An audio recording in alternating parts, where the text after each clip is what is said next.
अहम खबर आपको देंगे। कौमी असम्बली का इजलास आज 11:30 बजे होगा। कौमी असम्बली इजलास का 28 नुकाती एजेंडा जारी कर दिया गया है। सुप्रीम कोर्ट के जजेस की तादाद बढ़ाने का तरमीमी बिल भी एजेंडे का हिस्सा है, जबकि हुकूमत को जुडिशल कमीशन में पहले ही अक्सरियत हासिल है। एजेंडे में तौहीन अदालत कानून खत्म करने का बिल भी शामिल है। एजेंडे में आइन में 4 मुख्तलिफ तरमीम के बिल्स भी शामिल हैं। अहम इजलास 11:30 बजे का वक्त दिया गया है। कौमी असम्बली का इजलास है। आपको बताएं कि इस इजलास का 28 नुकाती एजेंडा जारी किया गया है। अहम नुकात इसमें ज़ेर गौर आएंगे। सुप्रीम कोर्ट के जजेस की तादाद के हवाले से खबर आ रही है कि इसको बढ़ाने का तरमीमी बिल भी इस एजेंडे का हिस्सा है, जबकि हुकूमत को जुडिशल कमीशन में पहले ही अक्सरियत हासिल है। एजेंडे में तौहीन अदालत कानून खत्म करने का बिल भी शामिल किया गया है। इसके साथ साथ एजेंडे में आइन में 4 मुख्तलिफ तरमीम के बिल्स भी शामिल हैं।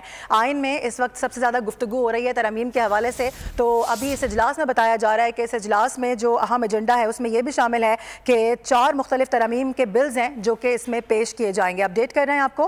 कौमी असम्बली का इजलास आज 11:30 बजे शुरू होगा। कौमी असम्बली इजलास का 28 नुकाती एजेंडा जारी कर दिया गया है।